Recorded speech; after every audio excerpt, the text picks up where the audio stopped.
Bueno, muy buenas tardes a todos, ya casi 1000 personas conectadas en vivo. Todavía no hemos oficialmente comenzado y sé que hay una gran expectativa para escuchar al profe Milei. Estuve conversando con él hace unos minutos y bueno, me comentaba que igual era muy especial estar dirigiéndose a casi 55.000 cubanos de dentro y fuera de la isla. Estamos repartidos por el mundo entero. Pero yo le comentaba que lo interesante de esto es que la mayoría de los debates que yo he podido ver en YouTube con el profe Milei es precisamente con personas que han sido influenciadas por las ideas que ha exportado la dictadura cubana desde 1959. Así que hoy es un gran placer para todos nosotros tener pues por acá al profesor Milei. Tenemos también a José Guillermo, quien pues pertenece a la Fundación para el Progreso, Libertad y Progreso, y va a estar, digamos, introduciendo un poco al profesor Milei y también le damos la bienvenida de parte de toda Cuba. Así que bienvenido José Guillermo y bienvenido Javier Milei. ¿Cómo están? ¿Qué tal, Eliezer? ¿Qué tal, José Guillermo? Un gran amigo. ¿Cómo están? Bueno, muchas gracias por esta oportunidad. En nombre de la Fundación Federalismo y Libertad, agradecerles a los dos porque sé que tienen una agenda muy comprometida. Y este espacio, quiero destacar, fue una iniciativa de Frank Zimmerman, nuestro amigo en común, que tenemos los tres, quien es un publicista, un economista, un publicista, un ejecutivo que está radicado en Nueva York, pero que vivió en distintas ciudades desde que se tuvo que salir de Cuba en 1980. Entre otras cosas, está gran parte del tiempo en Buenos Aires y junto a algunos amigos intelectuales como Juan José Sebrelli, yo lo pude conocer y la verdad que es un gran promotor de todas estas cosas, de todas estas iniciativas, además una persona con una fuerte formación. Y por otro lado, agradecer especialmente a Javier Milei, que si bien es un lugar muy común decir no hay forma de presentarlo porque no necesita presentación, quiero compartir una serie de reflexiones respecto de él.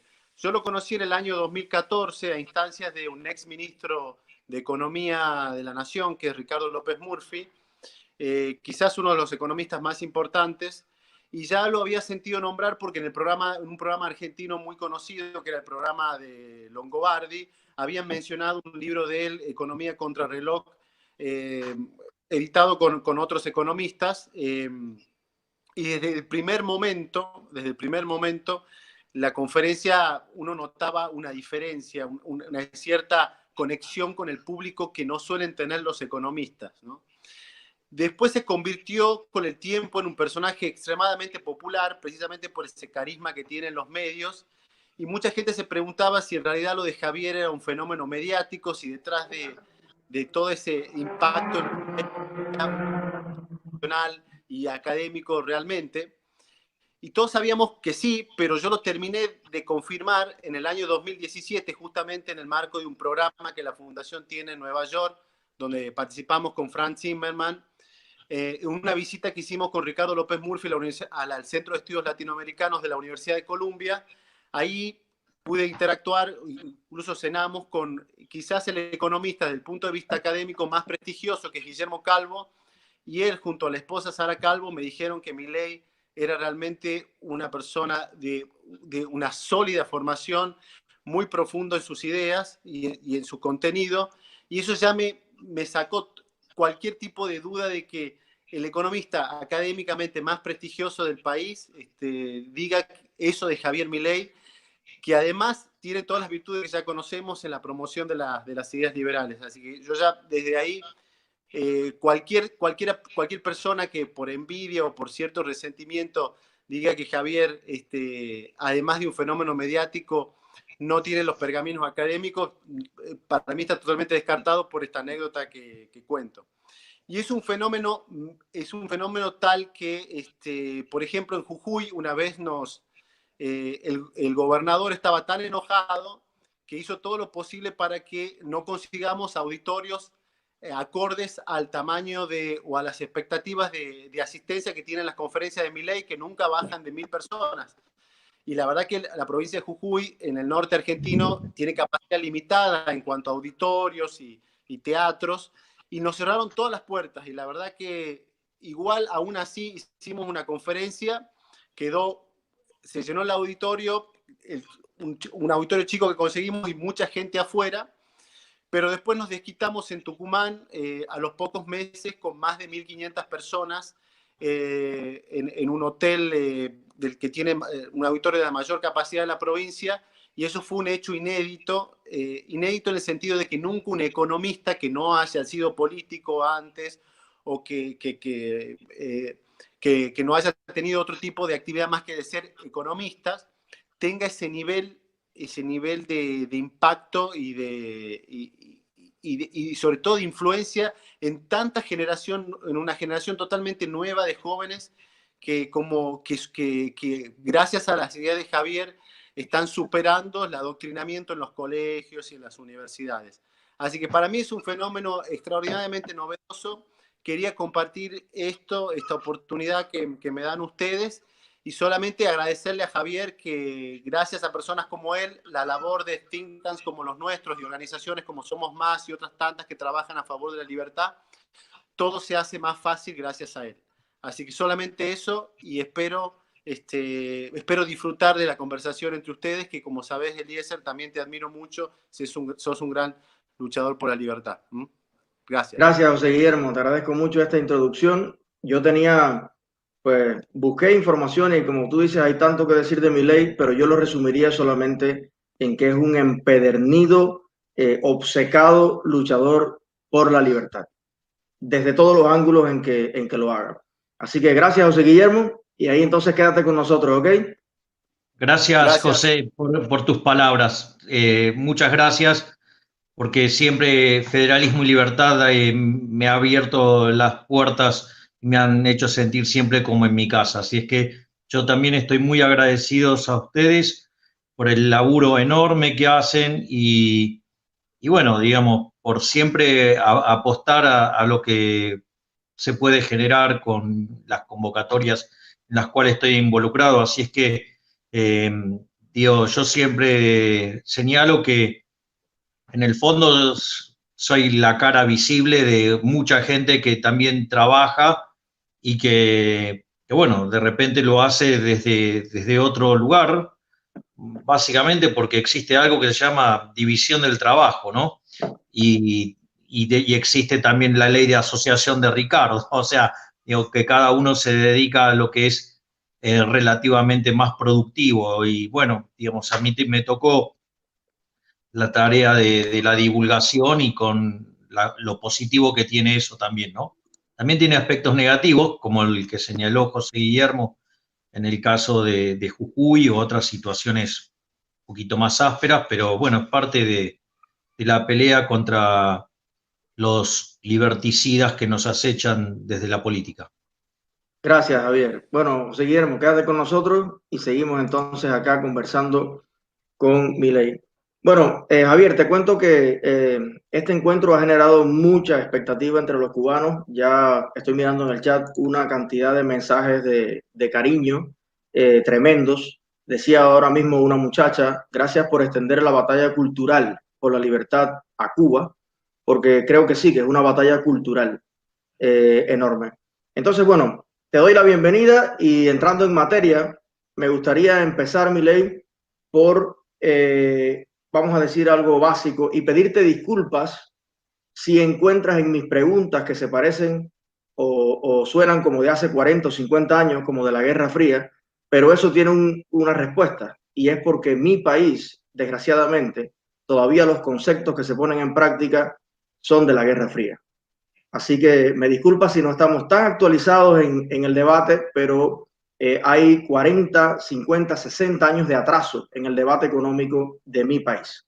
Por eso me gustaría empezar con algo que tú has defendido mucho, y es que el éxito está estrechamente ligado a nivel de naciones con el ahorro, con la acumulación de riquezas para poder reinvertir.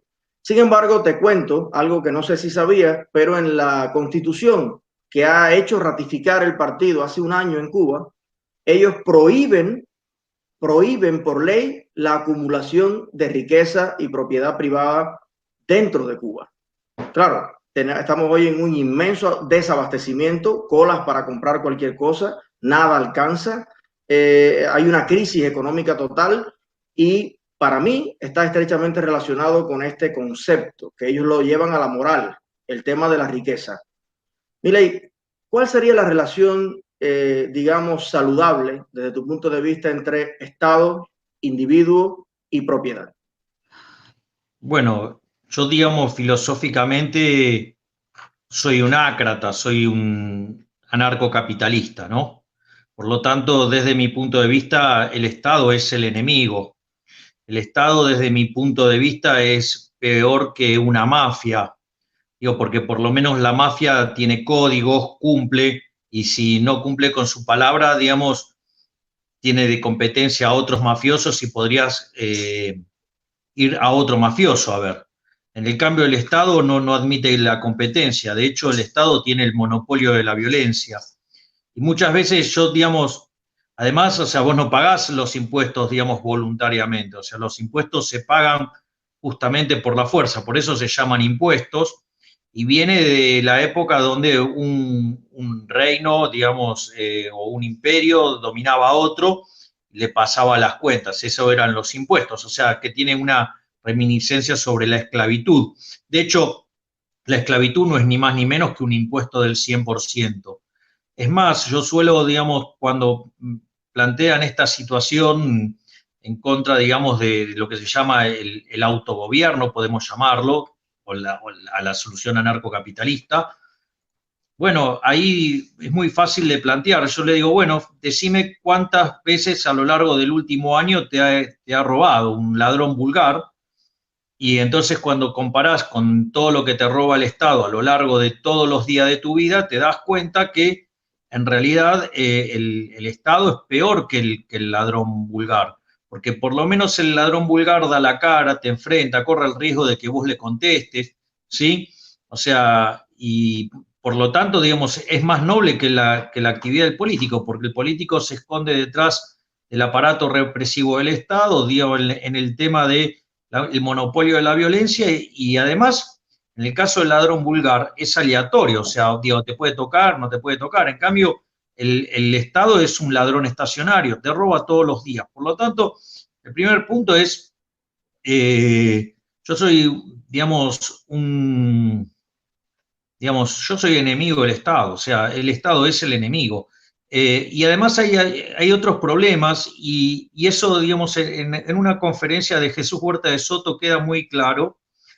Y digo, y esto también era inferible a partir del libro de Hayek, Camino de Servidumbre. Y es que lo que se denomina el liberalismo clásico, y te diría casi hasta el minarquismo, digo, son proyectos que, digamos, tarde o temprano están condenados al fracaso, básicamente porque cuando vos tenés la intervención del Estado, esa intervención del Estado genera lo que se llama el fallo del Estado. Todo eso después demanda mayor intervención y así es como sucesivamente los estados, los gobiernos van invadiendo y avanzando sobre las libertades individuales y llega un momento que cuando ese peso del Estado supera el 50%, los privados están prácticamente contra las cuerdas. Bueno, imagínate entonces un estado como en Cuba, donde el peso del Estado es del 95 o el 98%, que ya es como el caso extremo, porque tú ponías el ejemplo del ladrón, pero está el ladrón que entra a tu casa, selecciona una gaveta, abre la gaveta y de todas tus joyas se lleva un reloj. Bueno, pues jodido, ¿no? Porque me gustaba mucho el reloj. Pero imagínate el ladrón que viene con una grúa y levanta tu casa en peso, claro, y se lleva toda la casa, que ese es el totalitarismo ya, totalmente, ¿no? Y sería entonces, ¿es posible el éxito o progresar como nación donde no se pueda acumular riqueza en manos privadas? No, es imposible. Digo, básicamente por dos cuestiones. Voy a explicar la más simple, que es la del crecimiento, y voy a explicar luego, digamos, el rol de la propiedad privada. A ver, vos para crecer, digo, para que el producto per cápita crezca, ¿sí? Vos lo que necesitas es que aumente el stock de capital per cápita, ¿sí? Entonces, en la medida que aumenta el stock de capital per cápita, el producto per cápita, digamos, lo que va a pasar es que la productividad per cápita va a subir, los salarios reales van a ser mayores y todos vamos a ser más ricos, ¿sí? Ahora, para que el producto per cápita suba, vos necesitas que suba el stock de capital per cápita. Y para que suba el stock de capital per cápita, necesitas acumular capital. Acumular capital requiere de inversión. Y la inversión se hace sí, solo sí, digamos, tenés derecho de propiedad, es decir, que vos te podés apropiar del resultado, si no, no funciona. Pero además, el otro elemento es que para vos poder, digamos, financiar esa inversión necesitas del ahorro, que en el fondo es, la dinámica es vos trabajás, una parte lo ahorrás, otra parte la consumís, ese ahorro financia la inversión, esa inversión hace subir el capital, sube el capital per cápita y así, digamos, aumenta la productividad per cápita y así es como se genera el proceso virtuoso de crecimiento económico. Pero fíjate que ahí hay dos instituciones muy importantes, digo, una que tiene que ver con el ahorro, ¿sí? Y otra que tiene que ver con la inversión.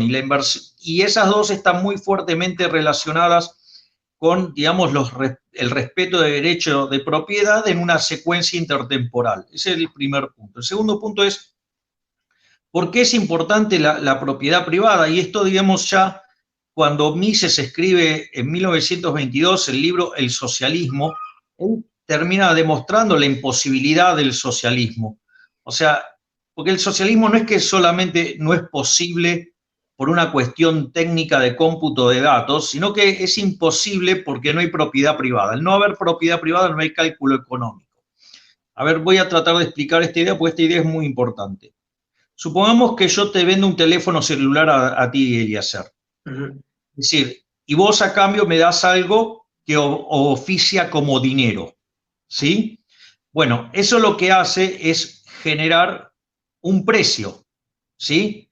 Es decir, entonces si yo, digamos, te entregué mi celular y vos a cambio, no sé, me diste $100, por decir algo, entonces eso lo que hace es marcar un precio, ¿sí? Y ese precio se transforma en lo que se llama una señal, ¿sí? Esa señal viaja a lo largo del sistema económico y ahí lo que vos tenés es que los agentes empiezan a coordinar respecto a esa señal. Algunos van a ser compradores netos y otros van a ser demandantes netos. Y como no necesariamente las cantidades demandadas y ofrecidas van a ser idénticamente iguales, lo que vos vas a tener es un proceso en donde ante la discrepancia de oferta y de demanda se va a producir un ajuste en el precio y en las cantidades hasta que se encuentre el equilibrio. Ahora, fíjate que toda esa secuencia que marca cómo se coordina el sistema económico depende de un supuesto crucial de inicio, y es que yo soy el dueño del celular que te vendí. Porque si yo no soy el dueño del celular que te vendí, yo te lo puedo vender a cualquier precio, si total no es mío, ¿me comprendés? Bueno, entonces, cuando hay propiedad privada, es posible hacer cálculo económico. Y a partir de ahí es como se construye el sistema de precios y así todos los agentes se empiezan a coordinar. De hecho, fíjate que ahí casi te surgen naturalmente, digamos, dos aportaciones muy importantes. Una que es el trabajo de Hayek sobre el uso del conocimiento en la sociedad, donde vos fíjate que en realidad ninguno de los agentes, ninguno de los individuos tenemos información perfecta. Sin embargo, dada la señal de precios, nos coordinamos respecto a esa señal en función de maximizar nuestro bienestar.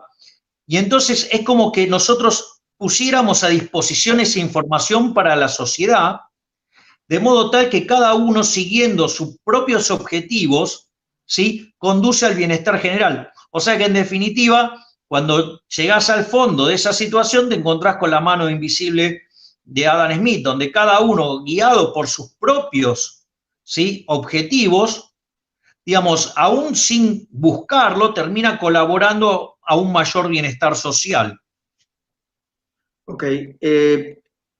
Siguiendo esa perspectiva, ¿por qué crees que cuando hay cualquier tipo de disputa, aunque sea ideológica, y está de un lado una persona exitosa, o lo que le llaman un rico o un facha, para llamarlo despectivamente, pero que es el dueño de una idea que la ha llevado a cabo y le fue exitosa. Y del otro lado hay alguien que es pobre. ¿Por qué, sobre todo en América Latina, existe culturalmente una parcialidad para condenar al rico y de alguna manera beatificar al pobre? Bueno, ahí yo voy a ir a un punto que vos levantaste al inicio, Eliezer, que es muy importante, que tiene que ver con la mirada de los socialistas, porque en el fondo lo que está subyacente detrás del socialismo son las ideas de la envidia, el odio, el resentimiento, el trato desigual frente a la ley, el asesinato, el robo. O sea, y todo enmascarado, digamos, en la justicia social, ¿no? En esa idea nefasta de la justicia social. Digo, pero en realidad, ¿de dónde se alimenta todo eso? Porque esta es la parte más importante. ¿Dónde está el corazón de toda esa fundamentación? Esa es para mí la clave. La clave está en ese lugar. Y esto viene de que los marxistas no superaron, en términos de teoría económica, el año 1871. Entonces, ¿por qué hablo del año 1871? Porque es el año en el cual Karl Menger presenta su libro Principios de Economía y Política, donde desarrolla la teoría subjetiva del valor. La teoría subjetiva del valor básicamente es desarrollado por 3 economistas en simultáneo, uno es Menger, otro es Baldrá y otro es Jevons.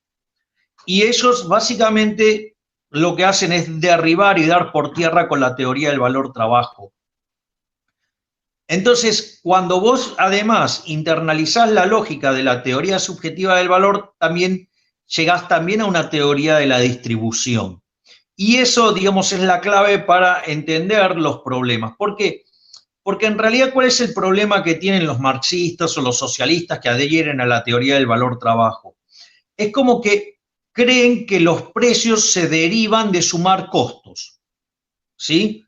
Concretamente, la teoría del valor trabajo, digo, lo único que cuenta es sumar horas de trabajo socialmente necesario, ¿sí? Para evitar la ineficiencia, o sea, tienen que hacer ese supuesto para, digamos, evitar algo que ocurre naturalmente en la vida.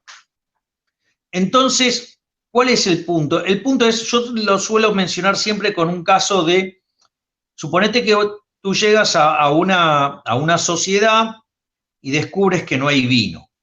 Entonces dice, qué fabuloso esto. Entonces, digamos, me puedo llenar de dinero vendiendo vino. Entonces vos te conseguís las uvas, te conseguís las máquinas para convertirla en vino, te conseguís las botellas, la etiqueta, el corcho, y una vez que vos terminás, ofreces esa botella de vino, pero como además sos el único, ¿sí? Porque, digamos, tenés el monopolio, le pones un altísimo margen de ganancia.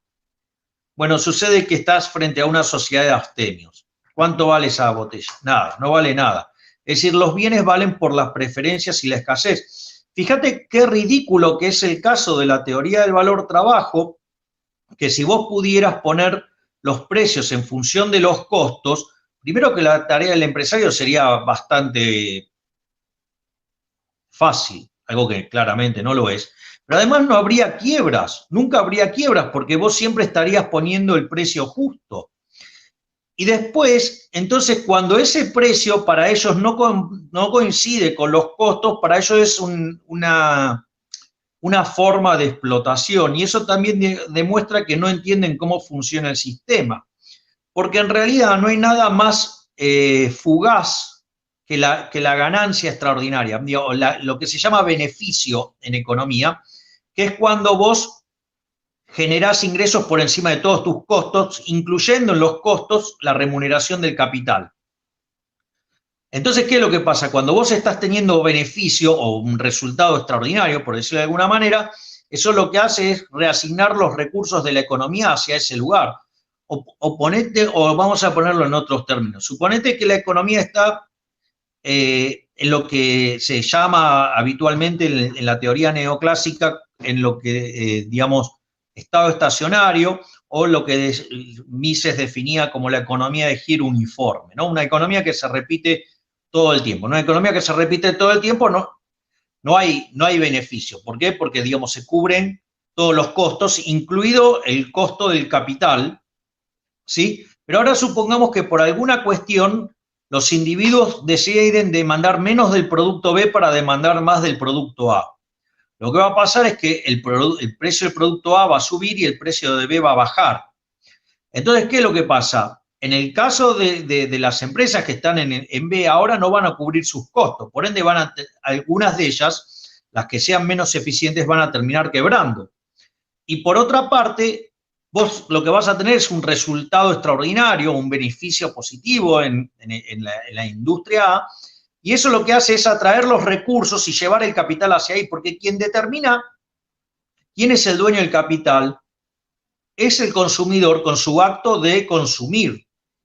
Entonces, una vez que, digamos, esa ventaja es erosionada, automáticamente la economía vuelve a giro uniforme. Por eso es tan grave cuando los políticos quieren controlar precios. ¿Por qué? Porque justamente lo que están haciendo es cercenar a esa señal para que se reasignen los recursos hacia donde los individuos consideran más pertinentes. Entonces, en ese contexto es que empieza a dañarse el sistema económico. ¿Por qué? Porque en la medida que el sistema genere ganancias, eso lo que va a empezar a mostrar es que la economía tiene potencial de crecimiento. Y cuando los resultados son negativos, la economía se va contrayendo. Entonces, fíjate que cuando controlan precios, no le permiten ganar a la empresa A, pero sí están mandando a la quiebra a las empresas B. Por ende, digamos, esa economía se empieza a retraer. Eso, digamos, es una de las cuestiones. Y después, otra cosa que también es muy importante es lo que es la teoría de la distribución. Entonces, lo primero que ya sabemos es que los precios no vienen determinados por los costos, sino que en realidad los precios vienen determinados por las preferencias y por la escasez. Y después, cuando vos vas a lo que es la teoría de la distribución, aparece un concepto muy lindo que en general los economistas desconocen furiosamente, que se llama principio de imputación de Menger. Ese principio Menger lo desarrolla en su libro Principios de Economía y Política. Lo que sucede es que no le ponen el nombre, ¿sí? El nombre se lo pone von Wieser. En realidad von Wieser es el que le puso nombres a todas las cosas que fue descubriendo Menger. El principio de imputación dice que los costos no son los que determinan los precios, sino que son los precios los que determinan los costos. Entonces, cuando vos analizás el salario viene dado por el valor del producto marginal del trabajo. ¿Qué significa esto? Que tiene dos componentes, el componente precio y el componente producto marginal del trabajo. Producto marginal de trabajo tiene dos cuestiones muy importantes. Una es la productividad del trabajador en sí misma y otra tiene que ver con el stock de capital acumulado, ¿sí? Y el progreso tecnológico, porque, a ver, no es lo mismo lo que vos vas a poder ganar si tenés que hacer pozos con una cucharita que si lo tenés que hacer con una retroexcavadora. Tu remuneración va a ser tremendamente distinta. Es decir, porque sos mucho más productivo. De hecho, cuando aumenta, digamos, la cantidad del factor, el otro, ¿sí? Digamos, la remuneración del factor que vos estás mirando también sube. Entonces, digamos, no es trivial, digamos, el proceso de acumulación de capital ahí nuevamente. Y después está la parte del valor. La parte del valor tiene que ver con las preferencias y la escasez. Vos podés hacer un bien, digamos, muy lindo, muy escaso, todo lo que quieras, pero si no lo quiere nadie, el precio es cero y vos podés pagar por los salarios cero. Y entonces, ¿qué es lo que pasa? Los marxistas no pueden salir digamos, y toda la izquierda, no pueden salir de la teoría del valor-trabajo porque entonces no pueden tener teoría de la explotación, porque para ellos la explotación, o sea, la plusvalía, deriva de la diferencia entre el precio de mercado y, digamos, el costo laboral que incluye esa mercadería. Todo lo demás para ellos es plusvalía y eso, digamos, es explotación. Entonces, ¿qué pasa? Ellos no pudieron salir de la teoría del valor-trabajo porque como señalan algunos autores, o sea, Marx tenía la conclusión antes de empezar su libro. Entonces, o sea, lo único que sabía era que quería decir que el sistema era injusto y que generaba explotación. Entonces, ¿qué es lo que pasa? Tampoco entienden que la única forma de ser exitoso en el capitalismo es ir viendo al prójimo con bienes de mejor calidad a un mejor precio. Y que además la tarea del empresario no es una tarea fácil y conlleva un montón de riesgos que puede hacer que todo lo que acumuló de capital, que lo puso en una empresa, si los individuos no desean esos bienes, va a la quiebra y lo pierde todo. Es decir, en cambio, digamos, el trabajador, digamos, lo único que pone es el trabajo. Entonces, básicamente, te diría que el gran problema que tienen es que no entienden la teoría de la distribución.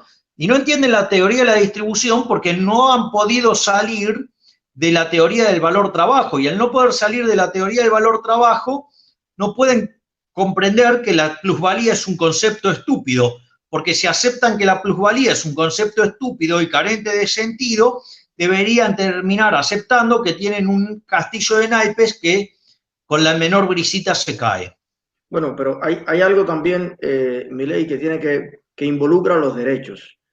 Supuestamente los marxistas y los comunistas, como lo decía nuestro propio José Martí, se alzan en hombros de los pobres, supuestamente para defender sus derechos frente al explotador capitalista, pero en la práctica no existen países en el mundo donde haya más mutilación de los derechos, no solamente de los derechos económicos, sino derechos políticos, derechos culturales, que en los países comunistas.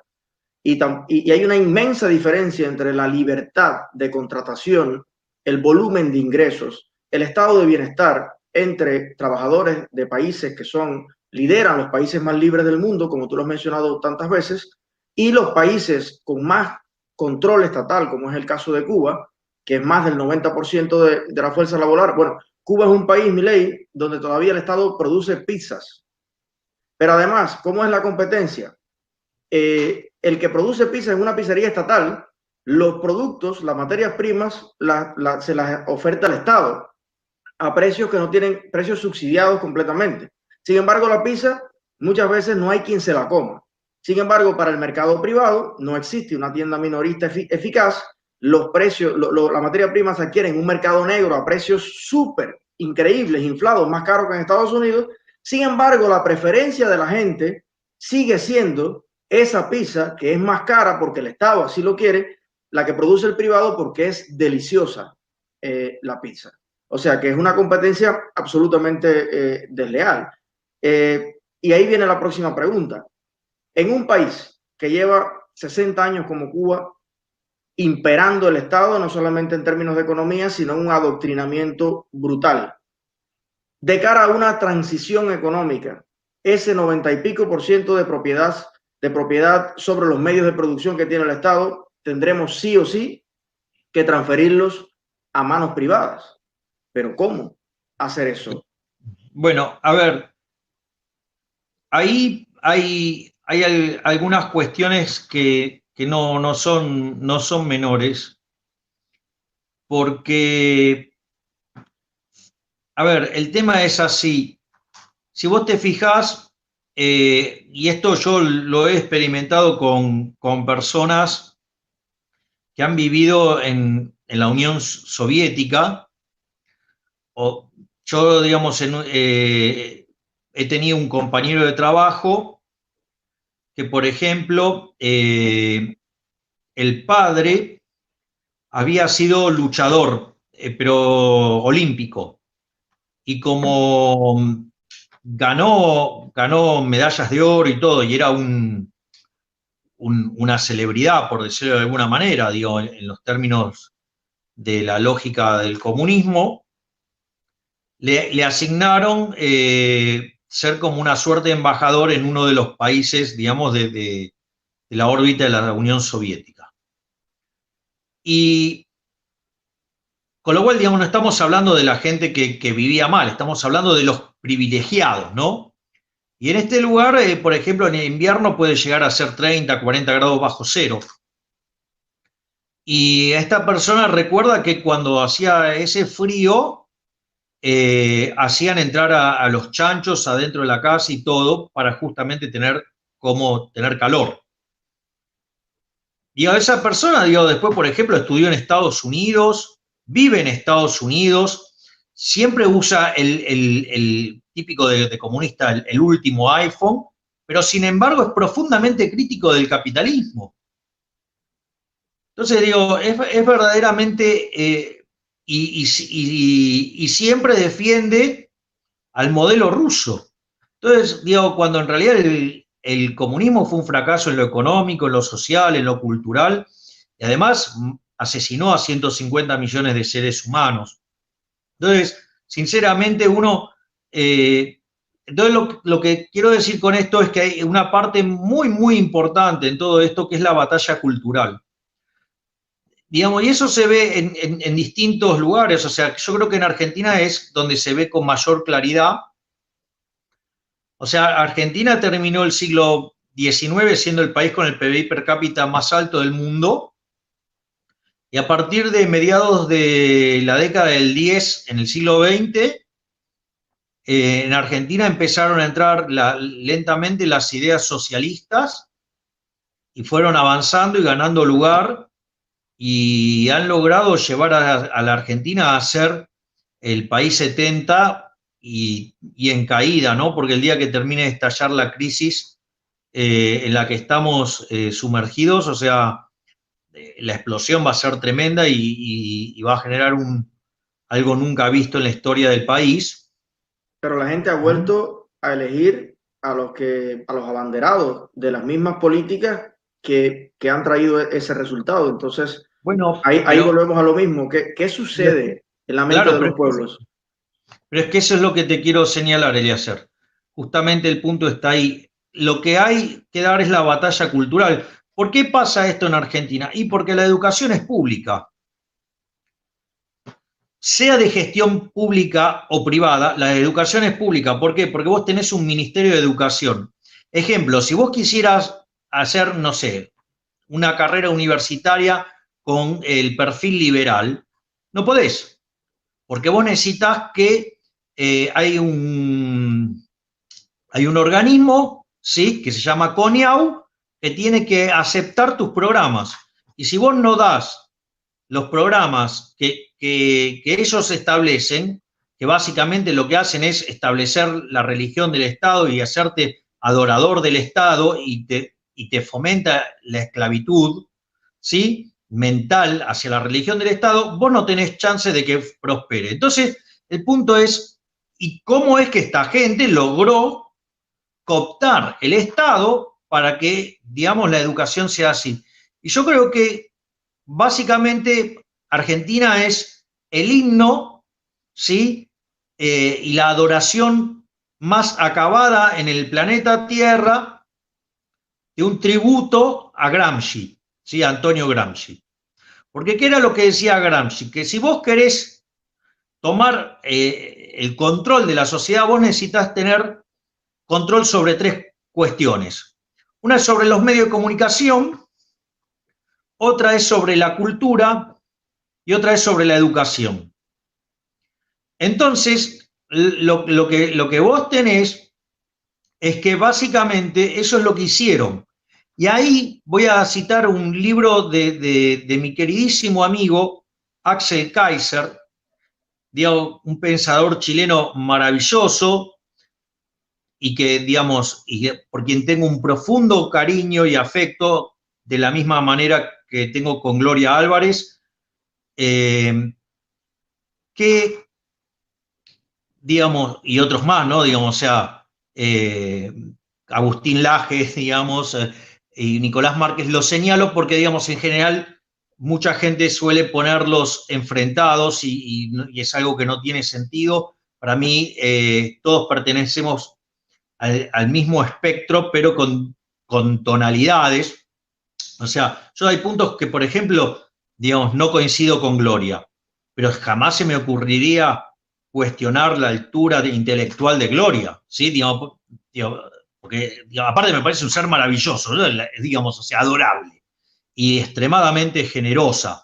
Y lo mismo te podría decir de Axel, de Agustín y de Nicolás. Digo, y podría mencionarte todo un montón de liberales que tenemos nuestras discrepancias. Pero me parece que es más importante lo que tenemos en común que lo que diferimos, por más que sean cosas muy profundas. Pero una de las cosas que tienen todos en común es que para los sistemas totalitarios y sobre todo los que están en la órbita de Cuba, ustedes son como el diablo, son malas personas. Y hay un amigo mío que estuvo muchos años preso en la prisión política cubana. Perdí. Sí, ¿me escuchas? A ver. Hola. A ver ahí. Sí, no te estoy escuchando, Eliezer. Hola. Te escucho muy bajo. Puede ser el internet de tu lado. Hola, ¿me escuchas ahora? Hola. Te escucho, pero te escucho muy bajo. Creo que mira a ver si le puedes subir el volumen de tu lado.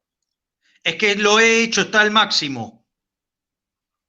Bueno, hago rápida la pregunta para escucharte a ti más bien. Dale. Te decía que algo que tienen todos ustedes en común es que los sistemas comunistas los odian.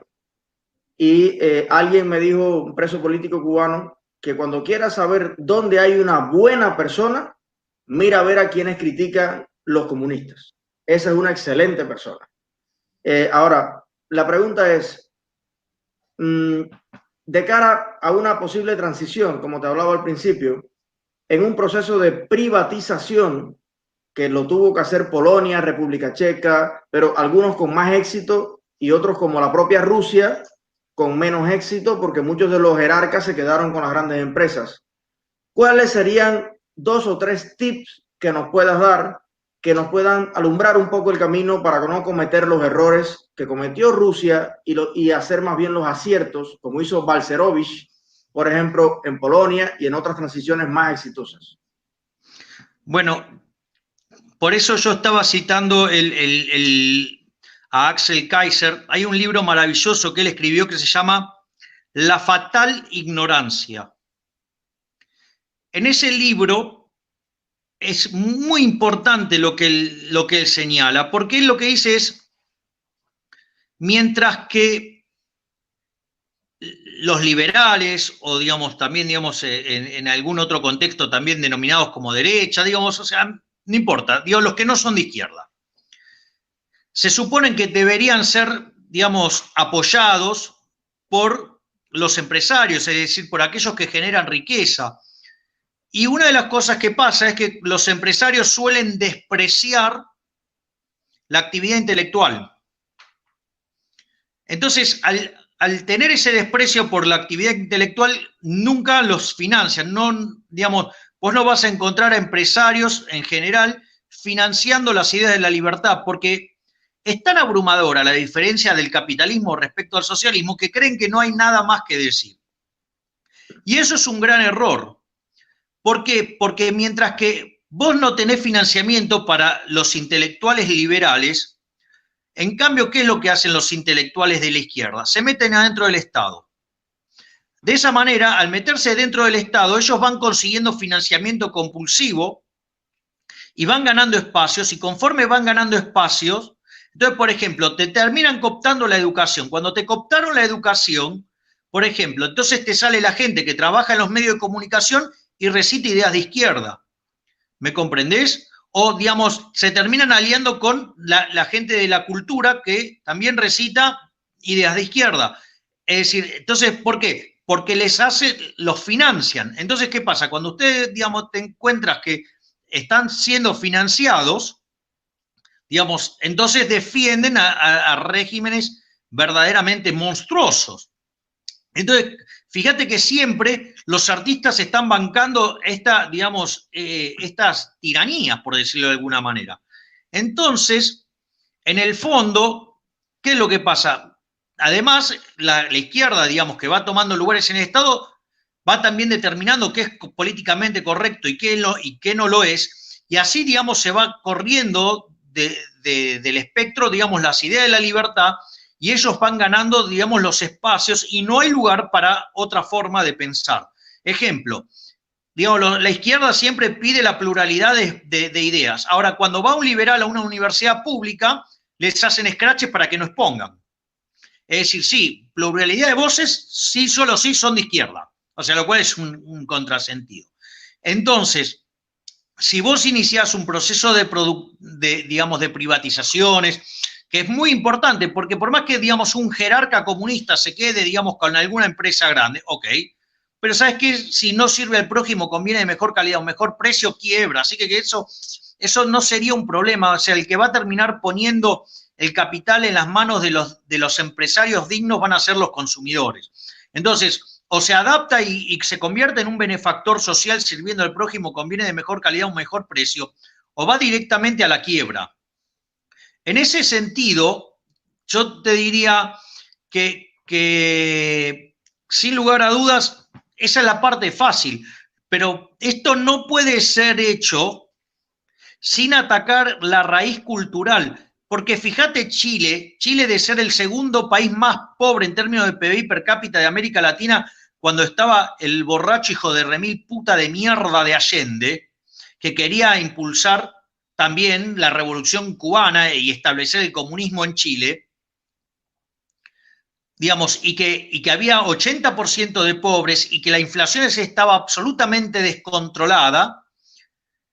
Fíjate que Chile, después de eso, implementó lo que ellos llaman el neoliberalismo, también se puede llamar ordoliberalismo, básicamente donde hay un Estado que fija las reglas y que regula en aquellos lugares donde se considera que hay fallo de mercado. O sea, digamos, yo soy muchísimo más liberal que eso, pero al margen de eso, fíjate que Chile se convirtió en el país con el PBI per cápita más alto de la región, muy cerca de alcanzar los estándares de lo que se considera un país desarrollado, bajó la pobreza desde el 80% al 8,9%, la inflación está en torno al 2% anual, digamos, tiene la distribución del ingreso más igualitaria, es el país con la mayor movilidad social ascendente, es el país que tiene los mejores desempeños en las pruebas PISA en términos de educación, es el país que tiene el mayor nivel de personas que terminan el secundario, con el 97%, y sin embargo, ¿qué te encontraste?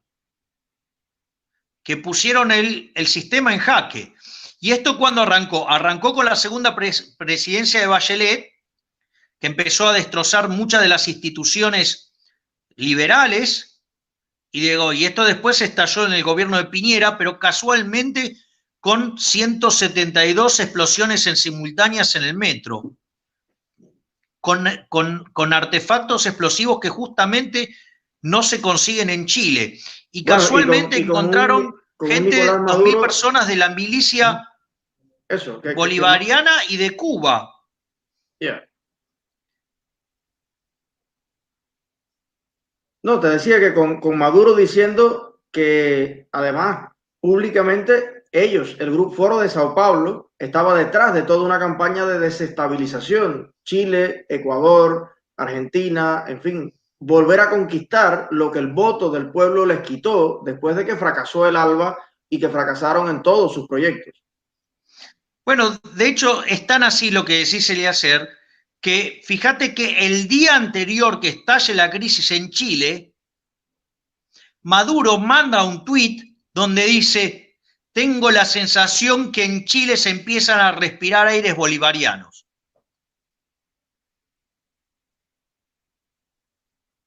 Y recordemos cuál era la idea del Foro de San Pablo, que hoy, digamos, está en lo que se llama el Grupo Puebla, ¿no? Que era establecer la Unión Soviética Latinoamericana. Y ahora mismo, en este minuto, digamos, ¿cómo ves el presente del continente y el futuro de cara al mapa geopolítico? ¿Crees que la izquierda liderada por la dictadura cubana y venezolana va a volver a conquistar las plazas que perdió en las últimas elecciones, dígase Brasil, Colombia, o consideras que podemos tener un repunte de las ideas liberales y de la democracia, visto ya el fracaso en Venezuela, lo que está pasando en Nicaragua? ¿Qué auguras para los próximos 5 años? Es imposible saberlo, pero está claro que están dando la batalla. A ver, yo te puedo contar las cosas que está haciendo Argentina. Argentina, con la excusa del coronavirus, que es una farsa, porque cuantitativamente es una farsa, está llevando a la quiebra masiva de empresas y probablemente intente nacionalizarlas. O sea, ¿por qué? Porque como el comunismo no crea nunca empresas, entonces siempre lo que hace es expropiar lo que existe. Igual, digamos, tarde o temprano, como no entienden la lógica del mercado, digamos, terminan quebrando y terminan generando un desastre y servicios de pésima calidad. Pero al margen de eso, fíjate que el presidente Alberto Fernández se salió del Mercosur porque quería avanzar el Mercosur en una agenda de mayor libertad económica. Es decir, digamos que donde está Bolsonaro, que tiene un ministro de Economía, Pablo Guedes, que es de Chicago, y tenés el caso de Paraguay, digamos, con una situación fiscal, digamos, relativamente muy favorable para la libre empresa, a pesar de que están teniendo avances en las libertades individuales, o la calle Pou, digamos, que tiene un discurso liberal, aunque sus economistas, no sienten el desprecio por Keynes que debería sentir un liberal de ley. Pero, digamos, al margen de esa situación, claro, puesto en la lógica de un argentino medio, claro, les parecen extremadamente liberales, de derecha o cualquier cosa. Pensá que en Argentina se consideraba que Macri era un liberal extremo, cuando en realidad Macri es un socialdemócrata. De hecho, vendría a ser como el Partido Demócrata en los Estados Unidos, la línea de Bernie Sanders, pero sustancialmente más estúpido. Y digamos que hay que hacer mucho esfuerzo para ser más estúpido que Bernie Sanders, ¿no? Pero, bueno, y eso era Macri. O sea que estábamos hablando de un tipo que era un socialista. Pero los medios en Cuba lo vendían como llegó la ultraderecha al poder en Argentina. Claro. Entonces, en ese sentido, yo te diría, fíjate que a partir de eso se separa del Mercosur, sigue apoyando a Maduro, obviamente, digamos, siguen ponderando el caso cubano como un modelo de dignidad, ¿no? Digo, a pesar de que matan de hambre a la gente. Y, por ejemplo, días atrás hubo reunión del Grupo Puebla y estaba Lula da Silva y estaba Dilma Rousseff, o sea, los opositores al actual gobierno. Estaba Zapatero del Partido Socialista Español. Por ejemplo, Alberto Fernández mantuvo una conferencia con la izquierda chilena incitando a arrebatarle el poder a Piñera. O sea, fíjate que básicamente la agenda del Grupo Puebla es el objetivo original del Foro de San Pablo, que era establecer la Unión Soviética Latinoamericana. Y de hecho en Argentina están haciendo movimientos en esa dirección. Días atrás se liberaron presos, ¿sí? Para formar, digamos, desde mi punto de vista, creo que existe la chance de que hayan utilizado eso para armar grupos paramilitares como existen en Venezuela, o como, digo, ¿para qué? Para que cuando el sector privado, frente a los avances sobre las libertades y la propiedad, deseen, digamos, hacer una arremetida o una queja, digamos, ser reprimidos, pero sin que sea por las fuerzas legales. Javier, te escuché en varias de tus entrevistas y debates hablar de la cuarentena inteligente o cuarentena balanceada o cuarentena responsable. Acá en Estados Unidos, la prensa de izquierda se está comiendo a Trump porque autorizó a que a discreción de los estados, algunos fueran abriendo algunas partes de la economía para poder, digamos, balancear la situación y no crear un mal mayor.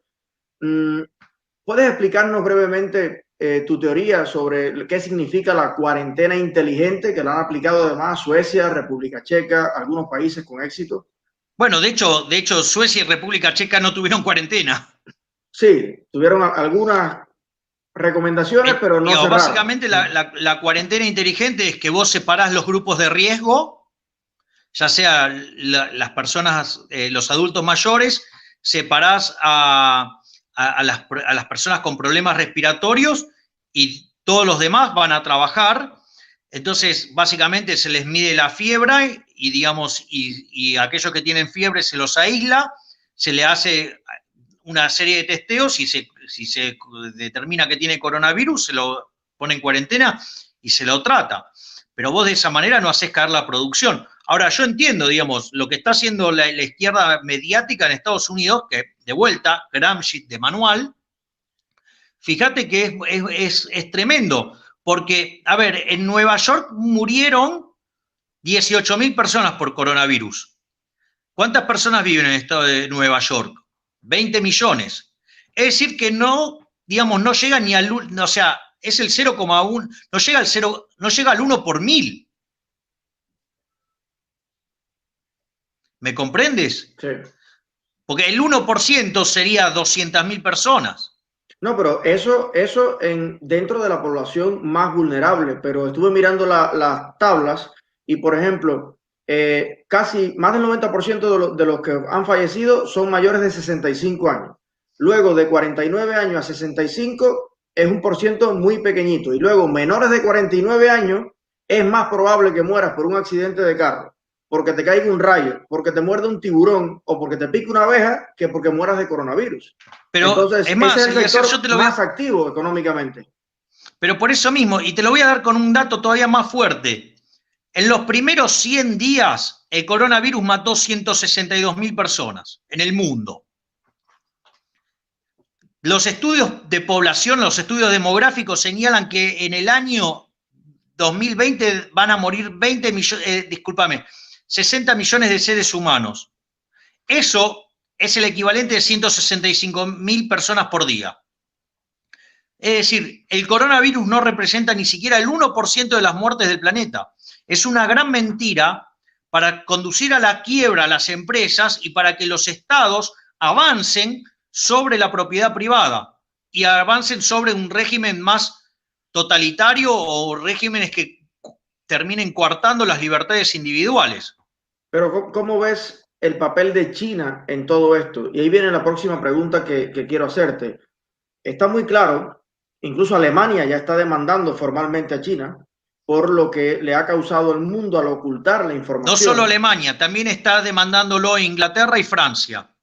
Bueno, pues mejor todavía, creo que debiera hacerlo el mundo entero. Pero la pregunta ¿es posible establecer un comercio global? ¿Es posible establecer un marco internacional de confianza con dictaduras que ocultan los datos, que manipulan la información y que ponen en grave peligro la seguridad del mundo? ¿O para tener igualdad de comercio hay que tener igualdad de transparencia? ¿Cómo tú lo ves? A ver, si vamos a esto, si China termina pagando los costos, yo no tengo problema. ¿Sí? Ahora el punto es si efectivamente termina pagando los costos de lo que ha causado, del daño que ha causado. Es que no lo va a hacer. O sea, bueno, entonces, los costos en todos los países es impagable incluso para China. Aquellos, digamos, que no respetan, digamos, las condiciones de juego, digo, vos no podés tratar con esos. Y el principal perjudicado de eso va a ser China. Pero han hecho lo contrario. Han intentado exportar material, mascarillas, capas y todo, y al final ahí pululan los videos donde ni sirven las mascarillas, ni sirven los test, ni sirven las capas, y es como una gran maniobra de estafa, pero la estafa del siglo, hecha por los chinos. Bueno, ¿qué crees en realidad del modelo chino que algunos comunistas lo intentan vender como un país comunista que es exitoso? ¿Qué crees tú? No, es que es un país comunista que es exitoso. Lo único que es exitoso son las 13 zonas que están abiertas al libre mercado. Digo, si le sacas esas 13 zonas, exacto, se hunden. Sí, porque estuve mirando en provincias como Cantón y otros lugares, la gente está en el fango hasta la cintura, sembrando el arroz a mano como en el siglo XVII, pero te ponen a determinadas ciudades. O sea, los cristales le nublan los ojos a mucha gente. Te ponen 2 edificios de cristales, que muchas veces son oficinas burocráticas, que son las ciudades vitrinas, como los mercados en Corea del Norte, y ya es el éxito chino. Pero el éxito ha sido el poco de capitalismo y de libertad que se ha introducido. Exactamente. Si hubiera sido total... Es más, fíjate pues que no son total. Ningunos tontos, porque no avanzaron sobre Hong Kong.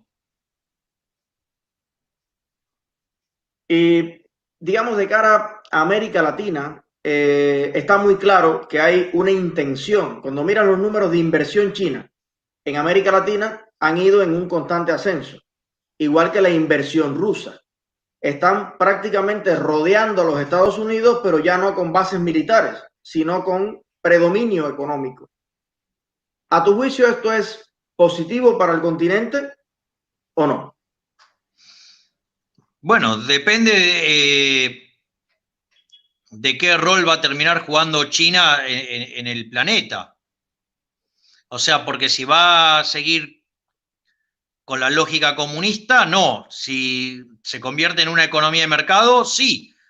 Pero bueno, eso, digamos, dependerá de cómo se resuelve este conflicto con el coronavirus, a ver si se hacen cargo del desastre que causaron. Bueno, ahí hay un punto y un poco para ir con las últimas preguntas, y es que en el discurso de los comunistas no hay nada peor para ellos que el imperialismo. Pero ahora yo me pregunto, ¿solamente les molesta un imperialismo? O sea, ¿no es un imperio en sus relaciones con los demás países, China también? ¿O le molesta solamente el imperio norteamericano? ¿Tú crees que a la luz actual tiene mucho sentido esta batalla de la izquierda contra el imperialismo? ¿Qué es el imperialismo según tu visión? A ver, Eliezer, acá siempre el problema con la izquierda es el mismo. Es decir, siempre tienen doble estándar. O sea, a ver, vamos, yo te digo para que lo veas con claridad. Es decir, si la situación fuera que Cuba domina todo el mundo, o China, o alguien de izquierda, no sería imperialismo, sería algo fabuloso. Y si la primer potencia fuera un país liberal, sería imperialismo. Pero eso lo hacen siempre. Ejemplo, vos tenés el caso de Bolivia con Evo Morales. Quiso reformar, digamos, primero reformó la Constitución para tener una reelección. Después, entonces tuvo la reelección, ¿sí? Ya me estoy quedando sin batería, ¿eh? Yo te aviso porque, o sea, después dijo que en realidad él había jurado por otra constitución en la primera, entonces se habilitó un tercer mandato. Como ya no tenía más lugar, ¿qué hizo? Agarró y llamó un referéndum. Como el referéndum le fue opuesto, digamos, igual así quiso avanzar en la idea y se tuvo que ir. O sea, y sin embargo ahí, digamos, la izquierda reclamaba por el demócrata, digamos, el campeón de la democracia, Evo Morales, y hablaban de golpe de Estado y todo eso, cuando en realidad el verdadero golpe lo estaba haciendo Evo Morales tratando de quedarse en el poder eternamente. Y fíjate que en esa situación, ¿sí? No solo eso, sino que además, o sea, bueno, va a las elecciones, como no consigue la mayoría, sabe que en la segunda vuelta va a perder y bueno, y ahí es cuando empiezan todos los problemas, ¿no? Y empieza la adulteración de los votos y todo eso. Entonces ahí, digamos, básicamente, ¿qué hizo la izquierda? Declaró que había un golpe de Estado. Y después, la otra situación, en Chile, donde está claro, digamos, cómo esto fue orquestado por la izquierda, ¿sí? E instrumentado por milicias cubanas y de Maduro, y sin embargo ahí decían que muera el dictador Piñera. Bueno, eso es la izquierda, esa es la incoherencia, digamos, o sea, siempre tienen el doble estándar. Era lo que te contaba yo en la universidad. Reclaman, digamos, pluralidad de voces, pero cuando, digamos, va a hablar un liberal, los escrachan. Sí, bueno, nosotros tenemos mucha experiencia de eso en las cumbres iberoamericanas, en las Naciones Unidas. Los diplomáticos cubanos se comportan como guapos de barrio y no dejan hablar a nadie que vaya a hablar de la libertad. Por último, Milei, me gustaría preguntarte, sabiendo ya que el mundo libre y la libertad en Occidente está en grave peligro, y que nuestras universidades que deberían promover los valores de la libertad están prácticamente tomadas, que las instituciones internacionales, las Naciones Unidas, la OMS, están totalmente infiltradas por comunistas enviando su mensaje. Casi que el único terreno de libertad para promover nuestras ideas es Internet. Entonces, Exactamente. En ese sentido, ¿qué mensaje le dejas a los youtubers, influencers, que estamos creando estos espacios para debatir y para promover las ideas de la libertad y la dignidad de todos los seres humanos? ¿Qué mensaje o cuánta importancia le das a la existencia de espacios de este tipo? Total y absoluto, porque, por ejemplo, en Argentina, desde que llegó el kirchnerismo... Hola, Hola, ¿qué tal? ¿Cómo estás? ¿me escuchás? Sí, sí, aquí te escucho. Estamos todos todavía conectados. ¿Querés que entre? Dios, es que tengo 3% de batería, no me alcanza ni para... Entro y se va a terminar. No, entonces si quieres ya por aquí mismo, que te estamos escuchando todos, puedes, digamos, cerrar la idea que tenías, que te había preguntado sobre la importancia de difundir en Internet a través de los influencers, de los youtubers, crear espacios de discusión sobre la libertad y tu mensaje, digamos, final. Todos acá estamos, pues nada, todo el mundo, la verdad, que con gran cariño y con gran aprecio, agradeciéndote que hayas estado con nosotros y comprometiéndonos también cuando se puede implementar la agenda que nos comentaba, que probablemente tengas pronto en Estados Unidos, a asistir presencialmente a tus conferencias y demás. Entonces, bueno, sería básicamente pues resumir la idea que tenías cuando se cortó y nada, tu despedida. Bueno, mirá, yo creo que en este sentido el trabajo de los youtubers y lo que se puede hacer por las redes sociales es verdaderamente muy significativo, es clave, es fundamental. Y te voy a contar por qué. Desde que ingresó el nuevo gobierno en Argentina, hubo un avance sistemático sobre los liberales, o sea, yo puedo dar cuenta, digamos, de lo que tiene que ver con mi rubro, por decirlo de alguna manera, y bueno, y se nos empezó a quitar de los medios de comunicación. De hecho, cuando fue que ganó las PASO Alberto Fernández, de hecho, un estúpido con credencial de economista dijo en Crónica, por ejemplo, que a los liberales había que borrarlos de la televisión. Y efectivamente eso fue lo que hicieron, y nos quitaron, digamos, la presencia mediática, y solamente dejaron para defender las ideas de la libertad tipo que son fantoches y que ni siquiera califican como liberales, justamente para crear la sensación de que ganan el debate, por decirlo de alguna manera. Y sin embargo, lo que fuimos haciendo nosotros es comunicarnos vía redes sociales. Entonces, por ejemplo, yo, digamos, suelo transmitir mi programa de radio que se llama Demoliendo Mitos, porque la radio está cerrada en este momento, porque es una radio que está en una universidad. Y entonces, por ejemplo, o hago vivos de Instagram. Entonces, por ejemplo, suelo tener, por ejemplo, una cantidad de espectadores que puede llegar a los 25.000 mientras te hago el vivo, ¿no? O sea, en el sentido de que cuando termina, Instagram te marca que hubo 25.000 espectadores y eso después sigue durante un día y en general son entre 30.000 y 45.000 personas. Es decir, cuando nosotros lo hicimos, por ejemplo, con Agustín Laje, terminamos en un número de 45.000 personas que vieron ese vivo.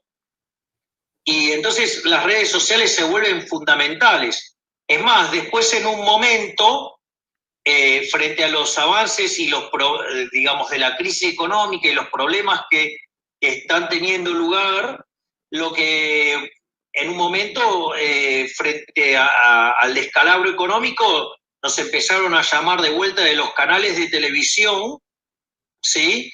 Y y básicamente lo que sucedió es que después de una de mis participaciones que generó un nivel de audiencia absolutamente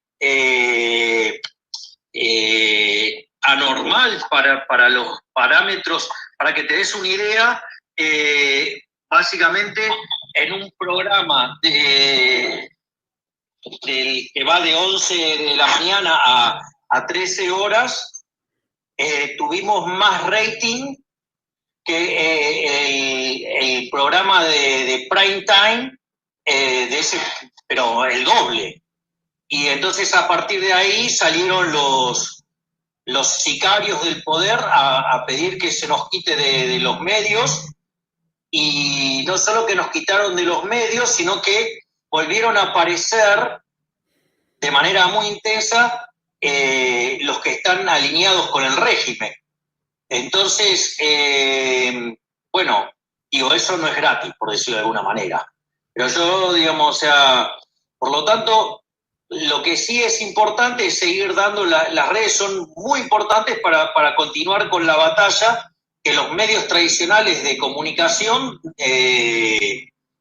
no quieren dar, y que básicamente el gobierno le resulta más fácil comprar las voluntades de un medio de comunicación, y sobre todo en la época de la pandemia, ¿no? Porque básicamente lo que vos tenés es que como dejaron a las empresas sin ingresos, no pueden estar pagando la publicidad de la televisión, entonces el único auspiciante es la pauta oficial. Entonces el gobierno ahí volvió con aquella amenaza que había hecho ese estúpido economista en Crónica, de callar a los liberales, y que cuando le volvieron a dar espacio a los liberales frente a no escuchar los que les gustaba, obviamente, bueno, lo arreglaron poniendo dinero, ¿no? Sí, bueno, pues solamente queremos ofrecerte siempre una plataforma más para poder escuchar tus ideas y multiplicarlas. Nuestros videos normalmente ahora al terminar y en 24 horas alcanzan más o menos esas cifras, 45.000, 50.000 vistas. Y estamos muy felices de que al final muchas de estas vistas son descargas, que la gente las baja en Cuba, que no hay acceso a internet 24 horas, y entonces en memoria flash, como se hacía tal vez hace 20 años en Argentina, la gente se los va pasando de mano en mano, y puedo asegurarte que para muchas personas en Cuba, escucharte significa lo mismo que abrir una ventana y recibir un rayo de luz en 60 años de oscuridad. Por eso te agradezco como cubano, te agradezco como persona que ama la libertad y que la he vivido en carne propia, el cambio del comunismo a la libertad. Y solo quiero invitarte a que alguna otra vez podamos continuar con la conversación, con muchos temas. Había miles de preguntas de las personas en el público, y nada, decirte que estamos comprometidos en la misma lucha. Bueno, en principio quiero decirte, Eliezer, que yo soy el agradecido porque me hayas dado esta posibilidad, y sería lindo que podamos voltear al comunismo volteando a la dictadura castrista. Sí, definitivamente. Al socialismo del siglo XXI viendo caer a la basura de Maduro y toda la porquería que lo rodea. Y que ahí, digamos, cuando se vuelva a caer el muro por segunda vez, la gente tome conciencia de los daños que están causando estas basuras, hijos de recontrarremil puta, digamos, que empobrecen a la gente y la llevan a niveles de vida miserables, como si volviéramos a los niveles de vida, no sé, de hace 20 siglos, porque digamos, o sea, porque si no fuera por los beneficios que tienen, digamos, de lo que se consiguió en el lado capitalista del mundo, sin lugar a dudas, digamos, harían un pasaje de vuelta hacia lo más retrógrado y básico y rudimentario de la sociedad humana. Pues Milei, muchísimas gracias, que pases una buena tarde y seguramente nos volveremos a ver. Un abrazo, hermano. Gracias, Eliezer. Un abrazo grande. Gracias.